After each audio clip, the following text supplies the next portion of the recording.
Hi, you're listening to a student-focused episode of the Sociology Show podcast. If you're studying the subject at GCSE, A-Level, foundation, degree, or any other discipline, then this podcast could be of help to you. If you have a question for the show, then you can email the Sociology Show podcast at gmail.com, and one of the teachers, lecturers, examiners, or experts will answer your question for you. You can sponsor the show on the GoFundMe page and subscribe on all the usual podcast platforms. If you're going to class, going to the gym, or just chilling, put your headphones in and let's be sociology geeks together, eh? Hello and welcome to the Sociology Show. The Sociology Show podcast is brought to you in association with Tutor2You Sociology, the exam performance specialist for A-Level and GCSE sociology students and teachers. And so you can visit tutor2you.net/sociology. And once you're on there, you can pick up revision guides, revision videos, flashcards, and everything else that you need for your A-Level or GCSE sociology studies. And so the focus of this episode was to talk to some students, one former A-Level student and one current A-Level student, about their experiences and some do's and don'ts in terms of how to navigate the A-Level sociology course. Just to bear in mind that the quality of the call was a little bit low, particularly when Ali is talking. Reece comes through quite clear, but just to be aware that the quality sounds a little bit low at times, so apologies for that. And also you might hear my puppy barking in the background at the start of it. Again, apologies for that. But let's go over to the interviews with Ali and Reece, all about navigating the A-Level sociology course. Great. Let's find out a little bit about who you are and where you're based and what you're studying. So, Ali, could I start with you? Do you want to tell us a little bit about yourself, please? Yes, so I'm in Derbyshire. I'm in a small sixth form and I am doing the AQA Sociology. I just want to give a massive shout out to my teacher, if that's all right. So my main teacher is currently on paternity leave, so massive congratulations to him. Thank you, Ali. That's lovely. That's lovely. And Reece, tell us a little bit about yourself. Yeah, so I'm currently studying criminology at the University of Sunderland. I'm in my final year now, so just wrapping up. And I studied sociology at A-Level and GCSE at the Newcastle Sixth Form College. Thank you. Ali, did you do GCSE sociology before the A-Level? No, it was all new, but it looked interesting. Excellent. And you said you're in quite a small sixth form, Ali. How many people in your class and how many people doing sociology? Well, sociology seems to be one of the bigger options. So there's about 20 in the class. Great. And Reece, what about you? What was your sixth form like where you studied? Yeah, so I studied at the Newcastle Sixth Form College, so that was quite big. It basically seemed to be everyone who had whose schools didn't have sixth forms, or maybe they just wanted to change, kind of went there. So that was quite big. That was like a real big college. So on the sociology course, we probably had about 100 people per year. Pretty big then, pretty big. And so it's quite interesting to start with. You've both done A-Level or doing A-Level. Reece, you did the GCSE, and Ali, you didn't beforehand. So Reece, if I could start with you, did you feel that GCSE was a big helping hand before doing the A-Level? Yeah, it really just I guess with any subject, it just kind of gives you like the ground sort of level. And then when you go to your A-Levels, it really just kind of picks up from it. It's very similar. I can't really remember the modules too much in the GCSE one because I didn't really look at it beforehand. But from what I remember, it was very similar. Your families and households, your education and stuff like that. So you kind of just build on it, and your research methods. You just build on them when you go to A-Level. Great. And Ali, for you, having not done it, did you ever feel at a disadvantage? Because obviously a lot of people who are going to be starting sociology for the first time in September haven't done any sociology before. So how did you find it adopting it as a brand new subject? Yeah, so with our class, because the sixth form is connected to a school, most people came from that school and they also hadn't done sociology because it wasn't an option. So I think that was very beneficial because we were all on a playing field, all starting from scratch. Yeah, I think that's really good advice. So if you're listening and you've never done it before, do not worry. If you go to a big sixth form, for example, it's quite likely that some of the people in the class may have done a bit of sociology before. Many haven't, but it will be a help to you. But if you've never done it before, that's nothing to worry about. And then can we just have a think about what kind of modules you did or you are doing? So Ali, could I start with you? What are the modules you're learning about for sociology? So with one teacher, we're doing education, and then with the other teacher, we're doing families and households. Great. And do you know what you're going on to in the second year as well? Yeah, so in the second year, we're doing crime and deviance, and then beliefs in society. Excellent. Thank you. Thank you. And Reece, casting your mind back to your A-level, similar topics for you? Can you remember what you covered? Yeah, very similar. So we did families and household, education, we did crime and deviance, but we did mass media as a different one. And then obviously we did, I assume you did as well, we did the theories and method that was kind of like interlinked with all the different modules. Excellent. Thank you. And the reason I asked that is for new starters, just something to bear in mind, depending on which school, college, sixth form you go to, you could be doing very different topics from someone going to another school nearby. So remember, there's a range of exam boards. You've got AQA, OCR are the two big ones, but you've also got Cambridge. And then even within the different schools and colleges, your teachers will choose which modules they want to teach. So I think that's really important, that sociology is not uniform. It's not exactly the same every single college that you go to. Thank you. So let's have a think about some advice then. So I'm hoping a lot of the people listening are either thinking about sociology or they're about to start sociology for the first time. So Ali, as someone that's just fairly new to the subject, could I ask you to give some advice? What advice would you give to someone who's about to start the subject for the first time? I think it's good to have a knowledge of what's happening in the world. So just like watching news, because sociology is one of those subjects that's current, it isn't outdated, so it's very useful to know what's happening in the world so you can actually apply it.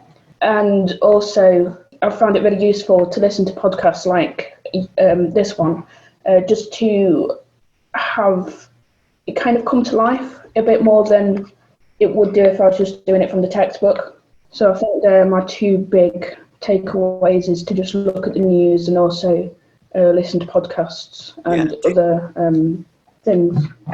Thanks, Ali. I was going to say, do you do a lot beyond just kind of the textbook, as it were? Then do you try and go over and above just the set sort of text and homework that you're supposed to do each week? Yeah. So fortunately, I really enjoy the subject. So even in my downtime, I like listening to different sociologists. There's quite a lot of different things on YouTube. Other platforms are obviously available. But because last week I did a assessment on ethnicity in education, so I was actually listening to lectures done by Sewell, or however you pronounce his name. So that's been very useful. That's really good. And Reece, same for you. Obviously, you've completed your A-level. So looking back, what advice would you give to new people? And also, if there's something that you would do perhaps a bit different were you to do the A-level again? Yeah, I think I definitely agree with what you said before about like just looking at like current day events and trying to keep up as best you can. And then what I would do with that is trying to look at it different viewpoints. Obviously, everything you learn in the different modules, you have to access them from different viewpoints on what theorists you're looking at. So just try and like look at them like different ways as you might not believe or even considered before. You're just trying to structure how people would think about them, and that's how you're going to get like your better marks. Yeah. And Reece, could I ask you to start with, one of the questions that I get asked by students a lot is about how to revise, how to prepare for, timed assignments and prepare for exams. Have you got any sort of tips, what you found useful in terms of preparation for, a lot of people don't like exams, let's put it like that, writing under time conditions. Any advice at all in that respect? Yeah, I guess a bit of a boring answer is kind of learning the structure of the questions, like learn how to structure your 12 markers, your 6 markers, whatever. And then I guess learning them keywords as well and having to describe them. I feel like sociology in the exam, it's a lot of keywords and having to describe them. And I guess another thing you probably want to do is, as I said before, writing down each sort of subject, each sort of module, and just kind of listing what each theorist would say about each, and like saying which ones you can critique with other theorists. That's probably my best advice.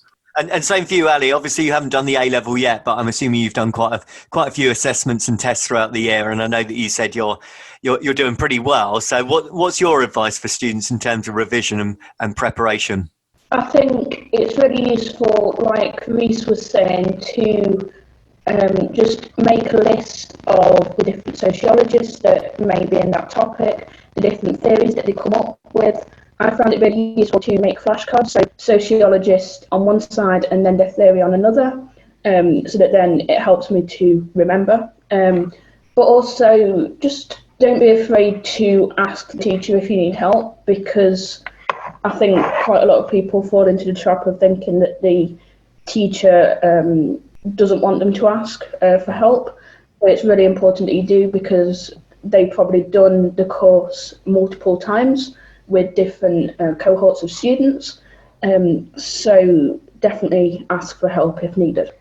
Excellent. That's really good advice. And actually, as you've kind of both alluded to, often being successful in sociology is just learning about the structure of what the examiners are looking for. You know, if they want you to use the source, or when to refer to the source, or when to conclude. So I think that's really important, getting your head around the structure, and also looking at some old exam papers as well, just so you can get well prepared for it too.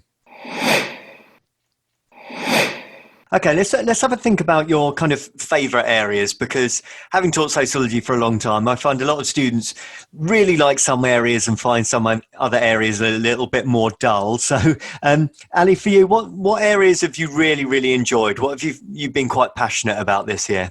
I think I've really enjoyed doing the education topic, especially with class and educational outcome, because I find it really interesting that, like, obviously working class pupils do on average worse, and just also how different theorists see things. So Marxists believe that you've got that hidden curriculum, and education is built in such a way to make people not do very well.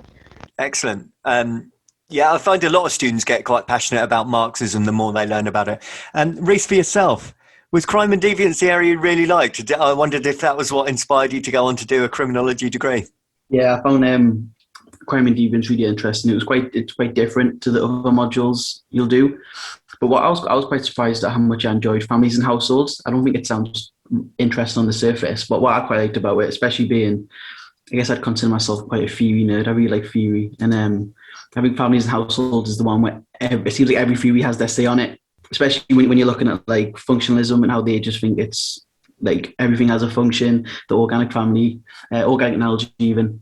And then also you've got your Marxist point of view. I think that's the one where everyone has their say and you can really do some good critiquing. Yeah, it's good for debates and arguments, that one, isn't it? About male and female roles and traditional families, marriage, okay, even questions about homosexuality, same-sex couples. I think that gets some really good debates going as well.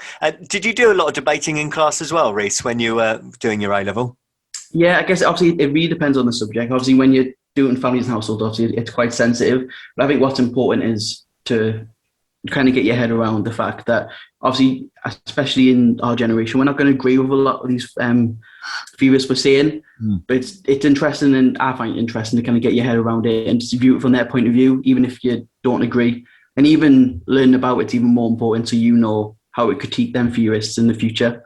Yeah, I think it's really important, because there has been calls, for example, do we still need functionalism? You know, because it's so outdated, written such a long time ago. But I think it's really good to sort of debate and argue where we were and where we've come to. You know, because it shows the progression and development within the society.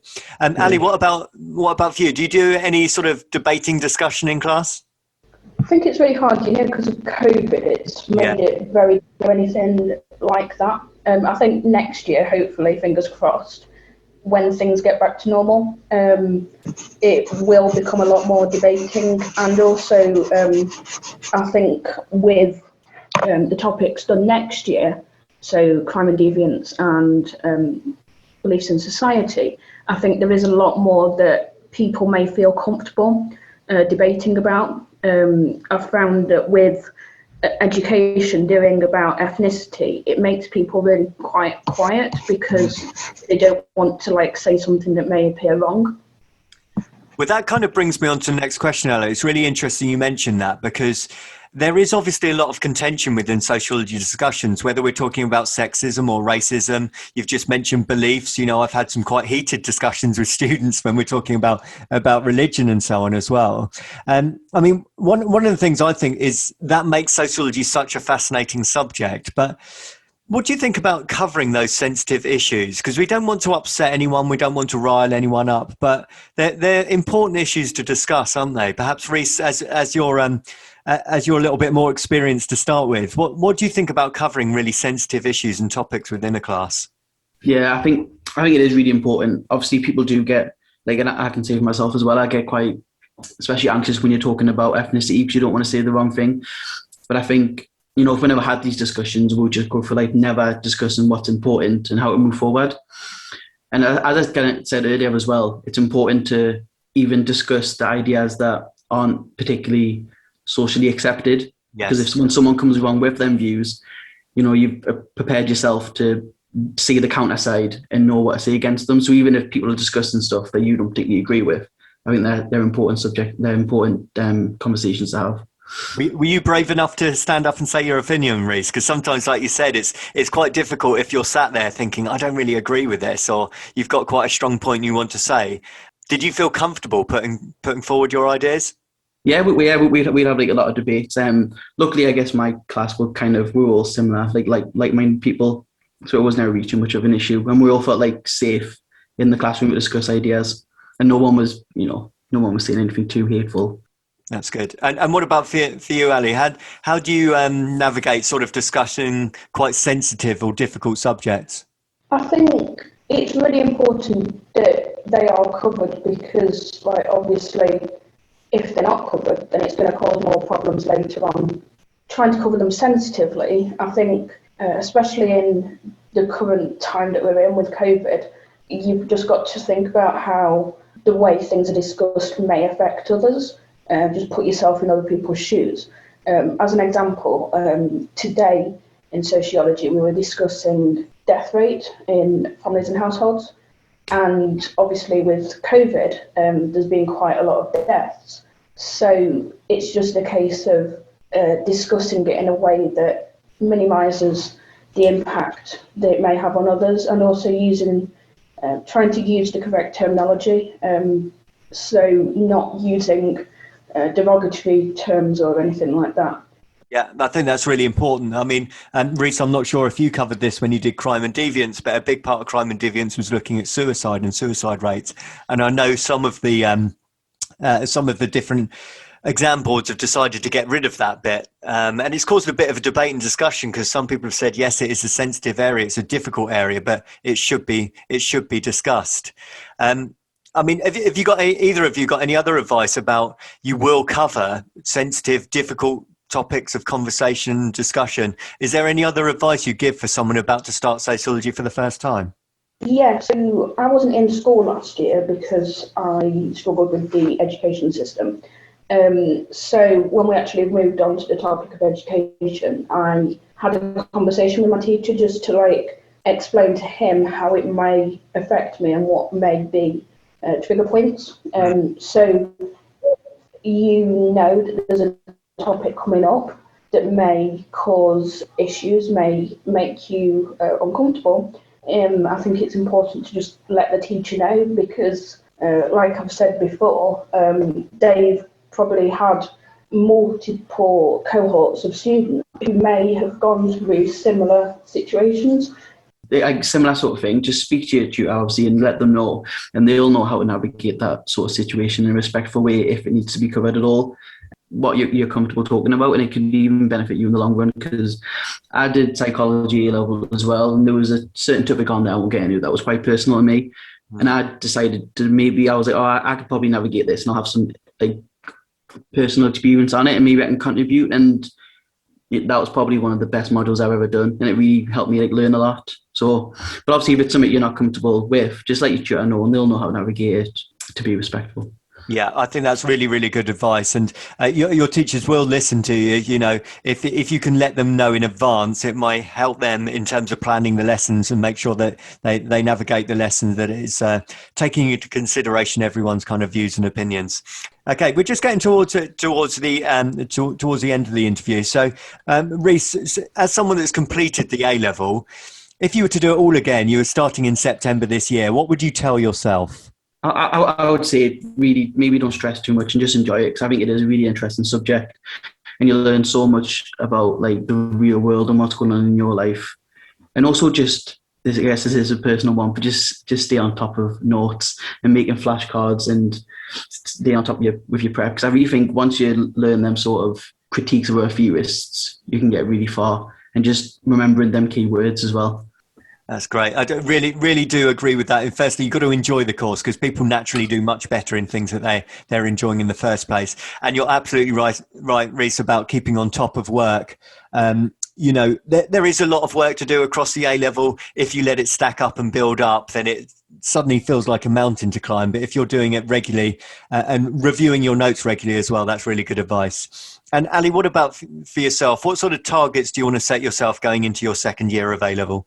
I think going into my second year of A-Level, I want to read more firsthand what sociologists have said. So looking at more journal articles, more books, and just having a wider understanding of why sociologists are making the points that they're making. Because normally they're not just standalone points, don't know what they're saying. I think also just helping others as well, because I do quite well in sociology, so I think just taking a step back and being able to support those that may not do as well.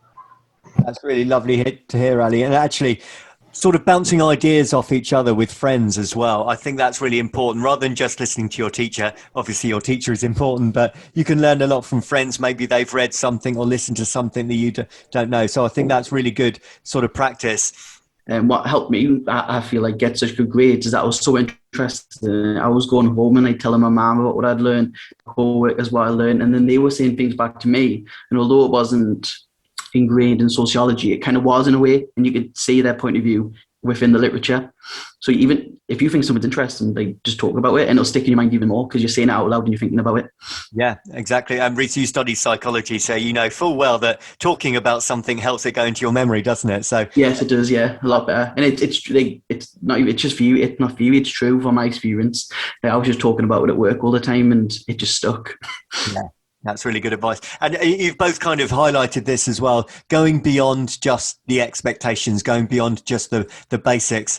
And I always say to students, what you've got to remember is that examiner may be sat with 300 papers to mark, and a lot of them are going to look really the same. You know, a lot of people are going to write about Durkheim and Marx. But if you've got something in there that's a little bit different, a study, a name, a theory, a recent piece of research, something which really stands out from the pack, that can go a long way to push you up, you know, particularly for those that are going for the A and the A star grade as well. Yeah, especially with just some recent examples. If you can get a good example in there that's not maybe taught in class as much, that'll really help you stand out. Yeah, agreed. Well, Ali, Reece, thank you so much for giving up your time today. And I hope that's some really, really useful advice for either current A-level students or people that want to go on to the A-level in the next academic year. So thank you so much for your time today. I really appreciate it. Yeah, thank you very much for having me on. Thank you. The Sociology Show podcast relies on the kind contributions of sponsorship and donations. If you enjoy the show, then you can help with the hosting costs by donating as little as £5 on the GoFundMe page. Simply visit uk.gofundme.com and search for The Sociology Show. If you can donate, then you will be sent a Sociology Show pen as a small thank you for your continued support of the show.